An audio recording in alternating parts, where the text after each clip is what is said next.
Amém! Louvado seja o nome do nosso Senhor e Salvador Jesus. Quero saudar você aí com a graça e a paz do Senhor. Sejam muito bem-vindos. Nosso culto hoje online.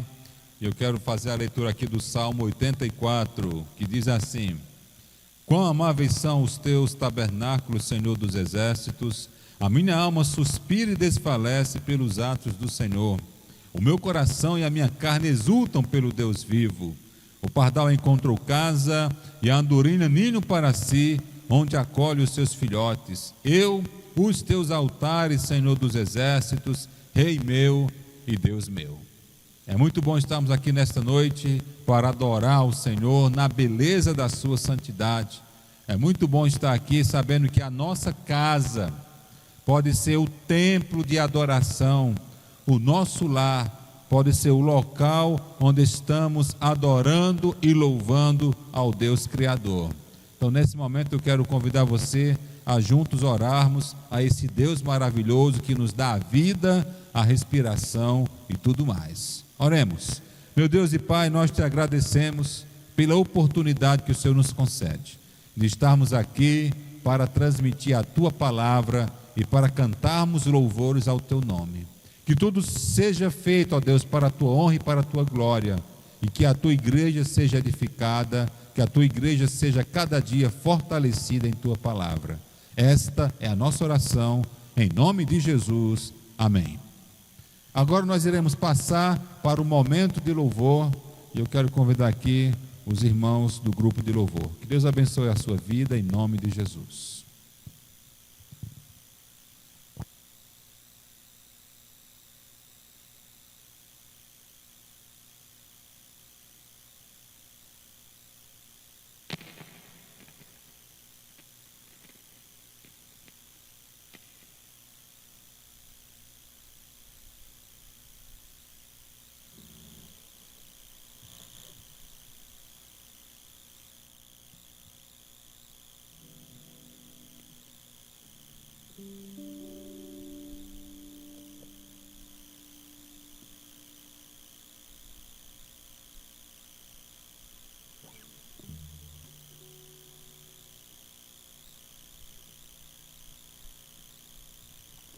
Amém. Saudamos a igreja com a graça e a paz do Senhor. Amém?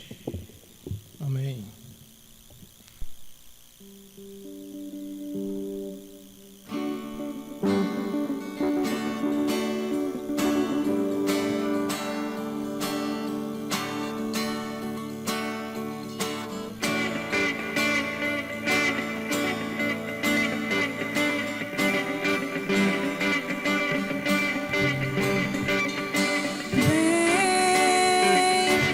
Esta é a hora da adoração.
és a minha luz, a minha salvação, e a ti me renderei.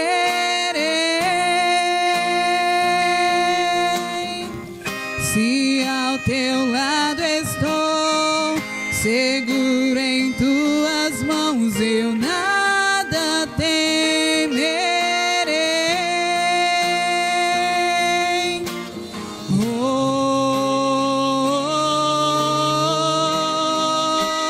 Tu és santo, ó Senhor.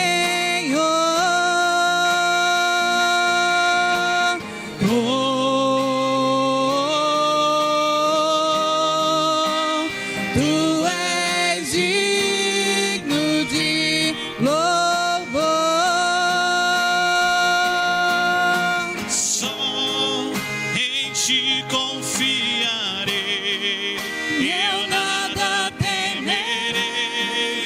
Em frente eu irei, pois eu sei que vivo estás, e um dia voltarás no céu pra nos buscar, pra sempre reinará. Aleluia.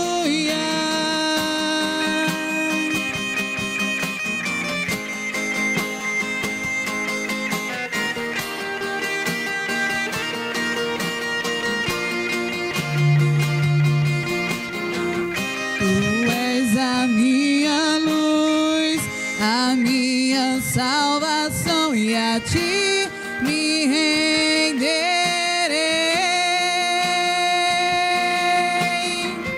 Se ao teu lado estou, seguro em tuas mãos, eu nada temerei.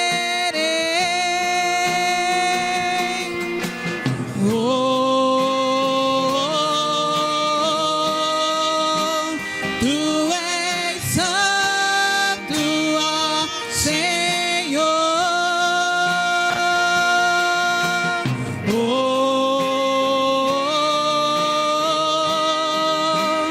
Tu és digno de louvor.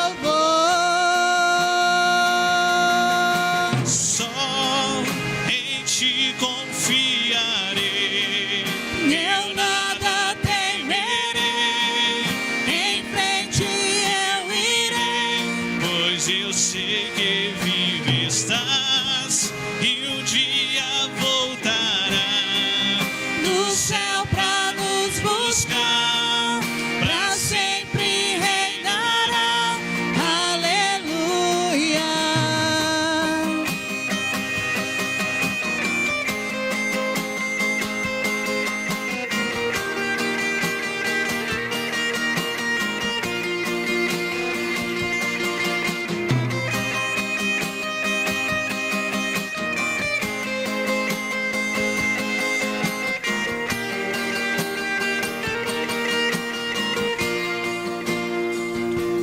Vem Jesus,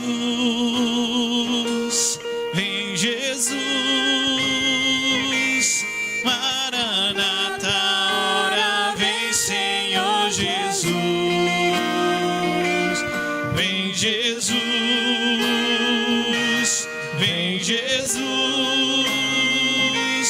Maranata, ora vem Senhor Jesus. Vem Jesus, vem Jesus, Maranata, ora vem Senhor Jesus. Vem Jesus, vem Jesus, Maranata, ora vem Senhor Jesus.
por amor, foi por amor. E o seu sangue derramou grande amor. Naquela via dolorosa se entregou.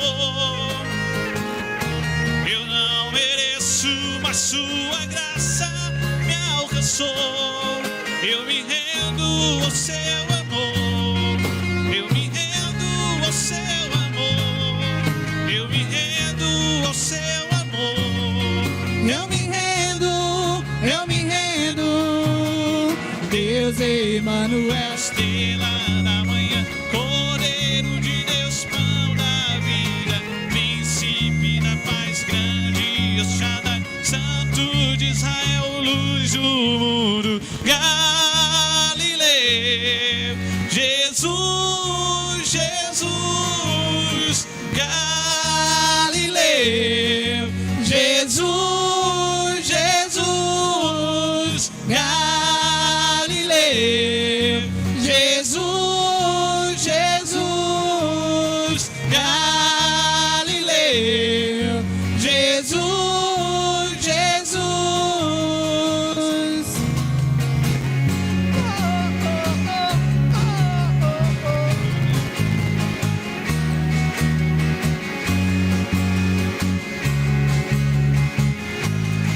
Eu me rendo ao seu amor. Eu me rendo ao seu amor. Eu me rendo ao seu amor. Eu me rendo, eu me rendo. Deus Emanuel, estrela da manhã, Cordeiro de Deus, pão da vida, príncipe da paz, grande El Shaddai, Santo de Israel, luz do mundo, Galileu. Jesus, Jesus, Galileu. Jesus, Jesus, Galileu. Jesus, Jesus, Galileu. Jesus, Jesus. Oh, oh, oh, oh, oh, oh, oh, oh, oh.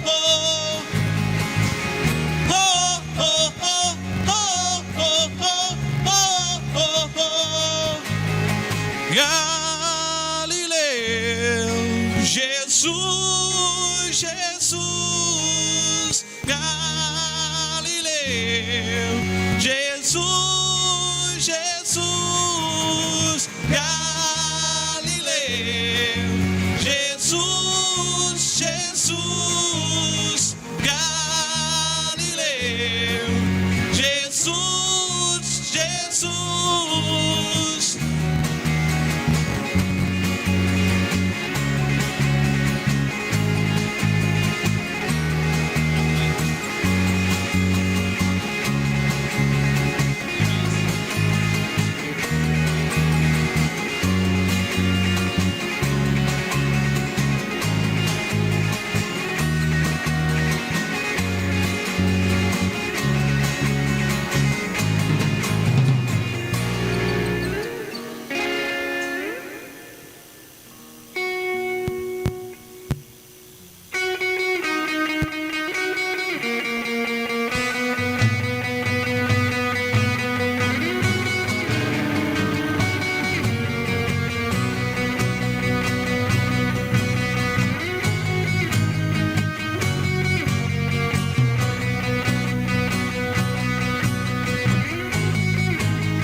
O amor vai explodir, vai trazer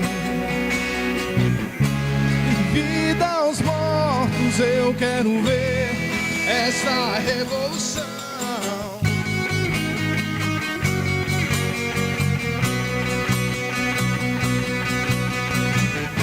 O amor vai explodir, vai trazer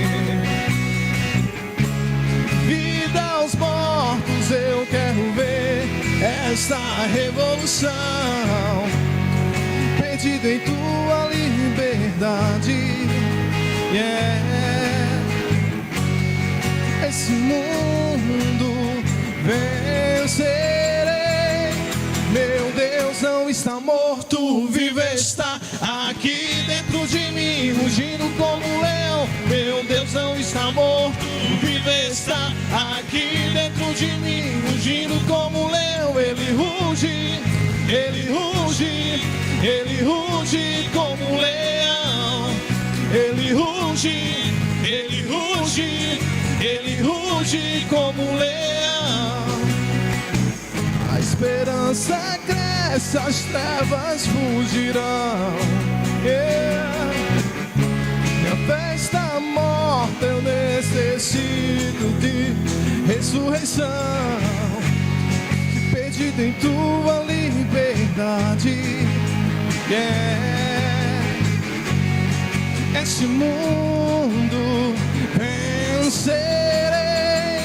Meu Deus não está morto, vivo está aqui dentro de mim, rugindo como um leão. Meu Deus não está morto, vivo está aqui dentro de mim, rugindo como um leão. Ele ruge, ele ruge, ele ruge como um leão.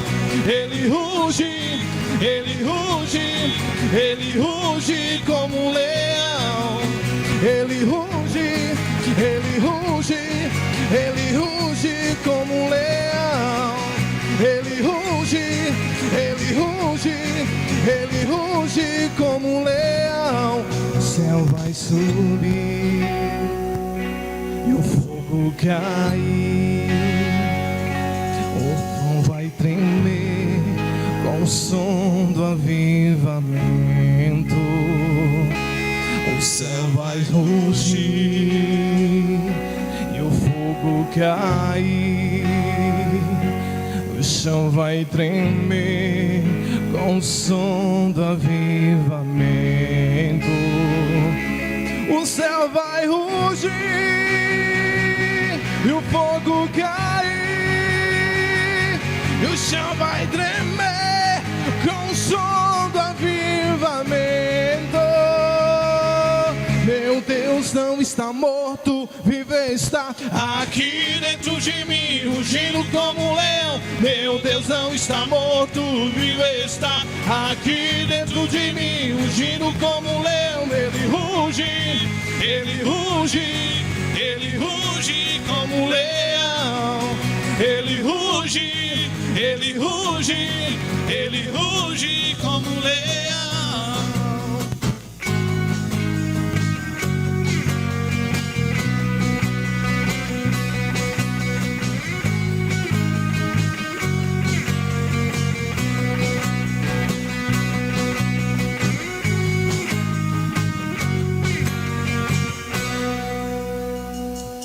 Amém. Queremos convidar o pastor para trazer a pregação nesse momento. Amém. Louvado seja o nome do nosso Senhor e Salvador Jesus. Saúde a todos com a graça e a paz do Senhor. E nós queremos compartilhar uma mensagem de Deus para a sua vida. Domingo passado, nós falamos sobre as 3 orações que nós encontramos na parábola do filho pródigo. Foi uma mensagem maravilhosa, que nós vimos a importância de estarmos buscando a Deus. Senhor, ensina-nos a orar. E vimos isso nas 3 orações encontradas nessa parábola. Nesta noite, eu quero explorar mais essa parábola do filho pródigo, porque tem muito ensinamento para a nossa vida. E cada vez que você estuda, que você lê, Deus abre o nosso entendimento e nós encontramos pérolas preciosas para a nossa vida. Por exemplo, quando Jesus foi falar essa parábola do filho pródigo, eu quero colocar para vocês o cenário onde se passou isso. Você lê aqui no capítulo 15 de Lucas, no versículo 1 e 2. Aproximando-se Jesus, todos os publicanos e pecadores para o ouvir, e murmuravam os fariseus e os escribas, dizendo: este recebe e come com eles. Veja só, um certo publicano chamado Levi, que Jesus botou o nome dele de Mateus, foi convidado por Jesus: segue-me.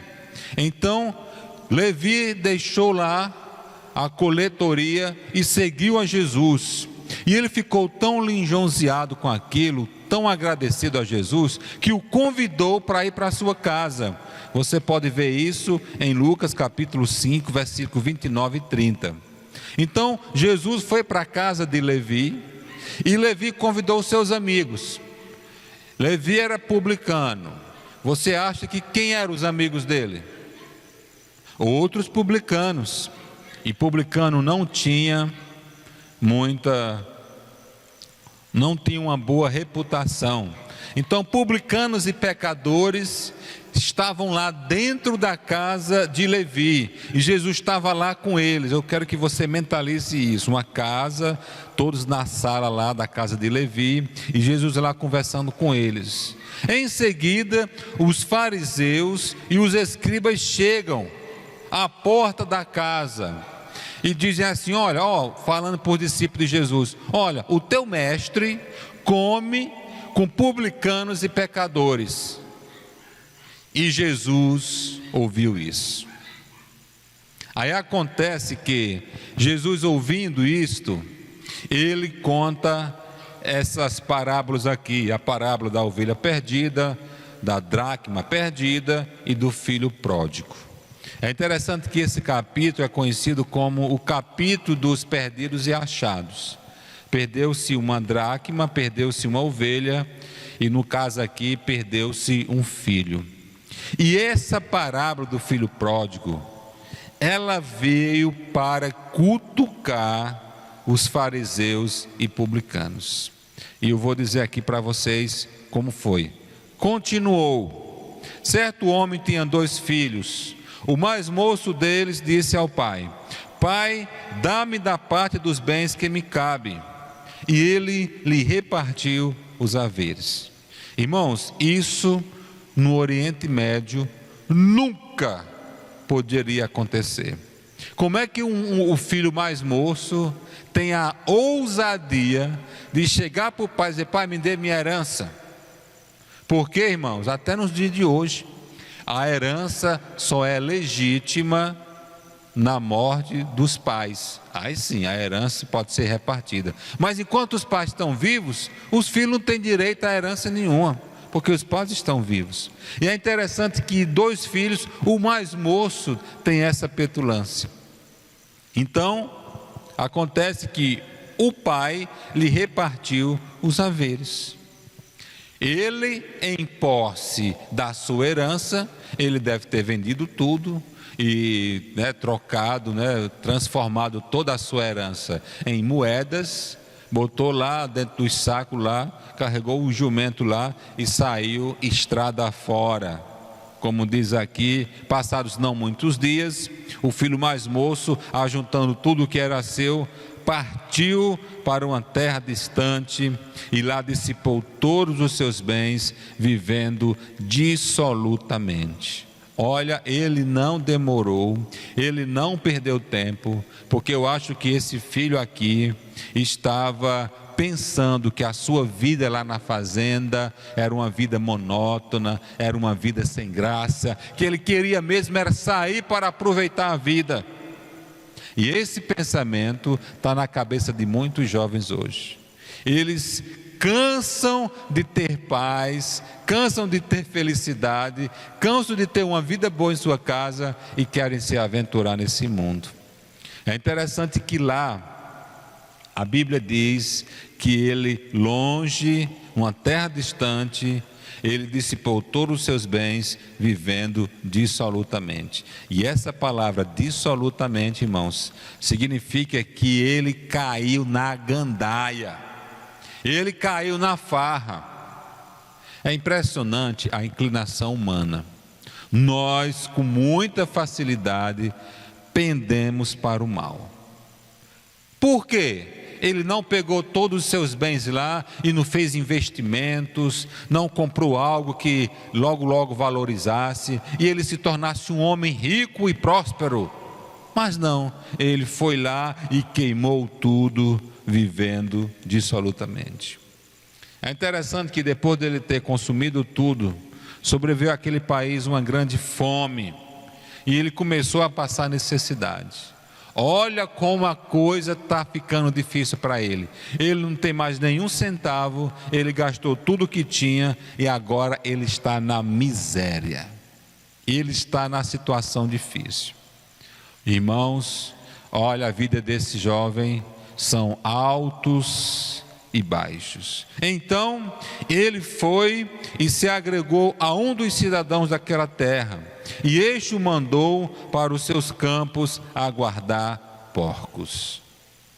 Lá um criador lá, um fazendeiro de pequeno porte, não sei, se apiedou da situação daquele jovem e disse assim: olha, você pode guardar os porcos, é a única coisa que eu tenho para você fazer.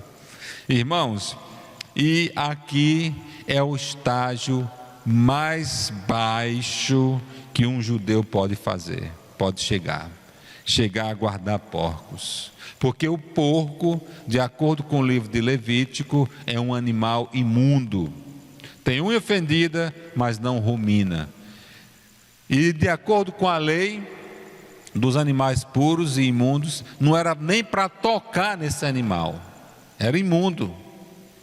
Comer da sua carne nem pensar, de acordo com a lei de Levíticos. E esse jovem, sendo judeu, tinha que estar cuidando desses animais, cuidando desses porcos. E não só isso, no versículo 16, diz que ali ele desejava fartar-se das alfarrobas que os porcos comiam, mas ninguém lhe dava nada.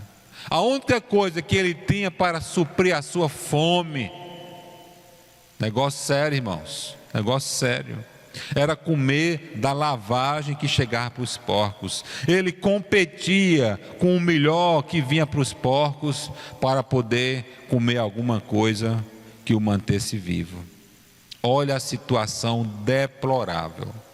Ele chegou aqui no fundo do poço. Se existisse um fundo do poço para esse jovem, ele chegou comendo lavagem destinada aos porcos, porque ninguém lhe dava nada. No versículo 17 diz: caindo em si, disse.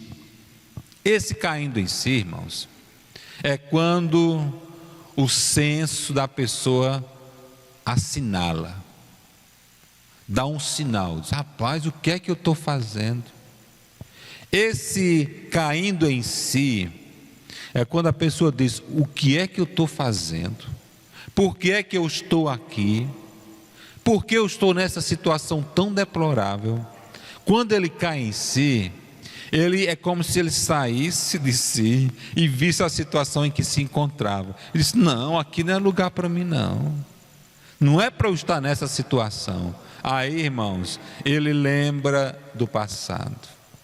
Ele lembra do tempo que ele pensava que não era bom. Como diz aquele ditado, ele era feliz e não sabia. Então no versículo 17 ele diz: quanto os trabalhadores de meu pai têm pão com fartura, e eu aqui morro de fome. Irmãos, ele nem falou dele, como filho, eu comia e bebia do melhor. Mas não, ele só se iguala, ele só se faz o limiar com os trabalhadores do pai dele. Quantos trabalhadores de meu pai têm pão com fartura? Os trabalhadores do pai dele comiam e bebiam fartamente. Do contrário dele, que ali na situação que ele estava morrendo de fome. É interessante, irmãos, que o filho pródigo, ele desenvolveu um apetite voraz pelas coisas do mundo. Ele deixou a sua convivência paterna, ele deixou a sua convivência do seu lar e viveu dissolutamente. Isso já mostra o apetite carnal que ele desenvolveu. E aqui ele teve que desenvolver um apetite alimentar para poder ter condições de comer a comida dos porcos. Olha como ele foi se adequando ao ambiente em que ele estava. Você que está me ouvindo nesta noite, Preste atenção, a Bíblia diz que as más conversações corrompem os bons costumes. Preste atenção com quem você está andando, preste atenção com quem você está conversando, porque o estilo de vida dessas pessoas pode lhe corromper, pode lhe comprometer. Olha a situação que esse jovem chegou. Mas ele, no versículo 18, ele toma uma iniciativa, ele toma uma decisão, e ele diz: levantar-me-ei, e irei ter com meu pai, e lhe direi: Pai, pequei contra o céu e diante de ti, já não sou digno de ser chamado teu filho, trata-me como um dos teus trabalhadores. Meus irmãos, o filho sabe que pelo que ele fez, ele perdeu a dignidade de ser filho. Pai, eu não mereço mais ser filho, eu não mereço. Se o Senhor me tratar como um empregado, eu já estou bom demais, eu já estou bem demais. Então, irmãos, isto ele fez, ele se levantou e foi para seu pai. Não sei quantos dias ele levou para até chegar na sua casa, mas vinha ele ainda longe. Quando seu pai o avistou e se compadeceu dele, correu, o abraçou e o beijou. Que situação! O pai não encontrou esse filho. Que situação! Mas o pai não esperou nada. O pai correu, abraçou e beijou. E o filho, sem perca de tempo, disse: Pai, pequei contra o céu e diante de ti, já não sou digno de ser chamado teu filho. Então, irmãos, o pai, porém, disse aos seus servos: trazei depressa a melhor roupa. Irmãos, o que é que significa isso? Você lembra do que Jacó fez com seu filho José? Você lembra? Ele mandou tecer uma túnica talar e deu para José no meio de todos os seus irmãos. Com aquela túnica, Jacó estava dizendo que José seria o chefe dos seus irmãos. Seria o chefe. É a mesma coisa que esse pai está fazendo aqui. Esse pai manda trazer, não é qualquer roupa. A Bíblia diz trazer a melhor roupa. Irmãos, o pai está fazendo daquele filho que acabou com toda a sua herança, está fazendo dele o chefe da sua casa, o chefe sobre o seu irmão mais velho, que ficou em casa, que cuidava das coisas, que lhe obedecia. Isso é algo que não dá para entender. É muita graça. E não foi só isso não. Traga-lhe a melhor roupa, vestiu, e diz mais: ponde-lhe um anel no dedo. Você sabe o que é que significa isso? Você lembra quando José do Egito interpretou o sonho de Faraó? O que foi que Faraó fez? José interpretou o sonho e deu um conselho. Ele falou assim: olha Faraó, procure uma pessoa sábia e coloque sobre o Egito, para que ele recolha 20%, 1/5 de toda a produção, para que eles enfrentem os 7 anos que virão de muita fome. Então Faraó disse: quem é mais sábio do que você, a quem Deus revelou tudo? E Faraó tirou o seu anel e colocou no dedo de José e disse: agora você é o governador do Egito. Eu só sou maior do que você sentado no trono. Então, irmãos, aquele pai diz: ponde-lhe um anel no dedo, devolvendo a ele a dignidade de filho, e de filho até mais superior do que o seu irmão mais velho. Tudo isso, irmãos, algo contrário à tradição dos judeus naquele tempo. Bem que tem a exceção, né? Tem a exceção dos filhos de José, tem a exceção dos filhos de Isaac, que Deus escolheu exatamente o mais novo. E depois diz: põe-lhe sandálias nos pés. Calçou eles, para trazer de volta a dignidade, o respeito e a autoridade que ele tinha perdido. E não foi só isso não. No versículo 23 diz: trazei também e matai o novilho cevado. Esse novilho cevado, irmãos, era algo usado para grandes comemorações, grandes festas. E a chegada do filho daquele pai estava sendo uma grande festa, um grande acontecimento. Porque o pai manda matar o novilho cevado, o empregado fala do novilho cevado, o filho mais velho fala do novilho cevado. Esse novilho cevado deu o que falar, porque era guardado para uma grande comemoração. Então, irmãos, comeram, beberam e se regozijaram pela chegada daquele rapaz. O filho mais velho, versículo 25, estava no campo, e quando ele voltou, aproximou-se da casa e ouviu a música e as danças, chamou um criado e disse: o que é que está acontecendo aí? Irmãos, presta atenção como Jesus fez a aplicação dessa parábola. Onde era que estava acontecendo a festa? Era dentro ou fora da casa? Muito bem, dentro da casa. Era dentro da casa que estava acontecendo a festa. Agora lembre quando eu comecei a falar.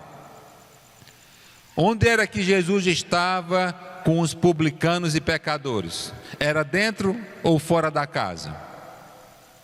Muito bem, dentro da casa de Levi, Mateus, não é verdade? Aí quem é que estava fora? Bem, quem estava fora eram os fariseus e os escribas, que vieram reclamar com Jesus. É exatamente aqui, irmãos. Quem está fora também é o filho mais velho. E o filho mais velho não gosta nada do que o pai fez para o seu filho, para o seu irmão, para o filho mais novo. Ele não gostou nada. Ele foi indignado. E ele não queria entrar. E o pai saiu e procurava conciliá-lo, mas ele foi responder assim: há tanto tempo que eu te sirvo, sem jamais transgredir uma ordem tua, e nunca me deste um cabrito sequer para me alegrar com os meus amigos. Isso aqui, irmão, se aplica perfeitamente aos fariseus, que guardavam a lei com todo rigor, que eram zelosos da lei de Moisés. Mas eles não tinham intimidade nem aproximação com Deus. Era só religião, era só fachada. Aí eles reclamam: vindo esse teu filho que desperdiçou os teus bens com meretrizes. Olha aqui o que é viver dissolutamente: desperdiçar os bens com meretrizes. Tu manda matar para ele o novilho cevado. Então lhe respondeu o pai: meu filho, tu sempre estás comigo. Tudo que é meu é teu. Entretanto, era preciso que nos regozijássemos e nos alegrássemos, porque esse teu irmão estava morto e reviveu, estava perdido e foi achado. Qual é a lição que de imediato nós encontramos aqui? Jesus contou essa parábola, irmãos, para falar para os fariseus: olha, vocês conhecem a lei de Deus, vocês são doutores da lei, esses pecadores e publicanos não. E eu estou aqui dentro da casa, comendo e bebendo com eles, me alegrando, para que eu possa levar a palavra de Deus para ele. E vocês estão aí fora reclamando, porque eu estou aqui dentro falando para eles. Vocês vieram se alegrar e entrar aqui comigo, porque eu vim chamar, foi pecador para o arrependimento. Irmãos, Jesus não está aqui fazendo apologia à vida devassa que aquele filho mais novo fez, não, de jeito nenhum. O que Jesus está focando aqui é que ele está de braços abertos para receber todo aquele que se arrepende, que se converte e se volta para ele. Então nós podemos escolher qual qualidade de filho nós somos, se somos o filho pródigo ou se somos o filho mais velho. Quando é que somos o filho pródigo? Nós somos o filho pródigo quando nós vivemos aí dissolutamente nesse mundo, sem querer estar na casa de Deus, sem querer guardar a palavra de Deus, vivendo da nossa maneira. E nós somos o filho mais velho quando vemos que as pessoas do mundo estão se arrependendo e se convertendo, e Jesus está abençoando, Jesus está curando, Jesus está salvando, e em vez disso nos alegrar, a gente fica triste. E eu estou aqui, eu estou na igreja, eu estou lendo a Bíblia e não acontece nada com a minha vida. Nós precisamos, irmãos, entender que Deus, Ele é longânimo para conosco, não querendo que nenhum se perca, e nós precisamos apressar a volta de Jesus, pregando esse evangelho, pregando esta palavra, dizendo que Jesus Cristo ontem e hoje é o mesmo e o será para sempre. Que esta lição do filho pródigo possa ter tocado no seu coração e que Deus tenha falado na sua vida. Eu quero falar para você nessa noite que está nos ouvindo, que Deus, Ele promete estar conosco. Ele até deixa a gente tomar as direções que nós queremos, mas Ele está no controle e Ele vai estar sempre pronto para te receber quando você voltar arrependido para os seus braços. Que Deus abençoe a sua vida, que Deus abençoe a sua família e que nós sejamos guardados pelo poder de Deus. Em nome de Jesus. Amém. Glória a Deus. Amém, louvado seja o nome do Senhor. Nós queremos dizer aqui para vocês que estão nos ouvindo, que precisamos estar confiando no poder de Deus, porque a Bíblia diz que Deus é poderoso para nos guardar de todo mal, que Ele nos guarde, que Ele nos proteja, que Ele nos livre. Você faça a sua parte, tome todas as iniciativas necessárias, cumpra com todos os protocolos, esteja se guardando desse mal que está acometendo esse mundo. E nós podemos aproveitar todo esse tempo para estar lendo a palavra de Deus, para estar orando, para estar buscando a face do Senhor, como diz a sua palavra, buscar o Senhor e o seu poder, buscar perpetuamente a sua presença. Mais do que nunca nós precisamos do consolo, do conforto, da direção da palavra de Deus. Então não perca tempo, porque aqui você tem um manancial para a sua vida. Desfrute dessas bênçãos e maravilhas que Deus tem para você. Que a graça do Senhor Jesus Cristo, que o amor de Deus e que as consolações do Espírito Santo sejam com todos, e quem crê diz amém. Que Deus abençoe em nome de Jesus.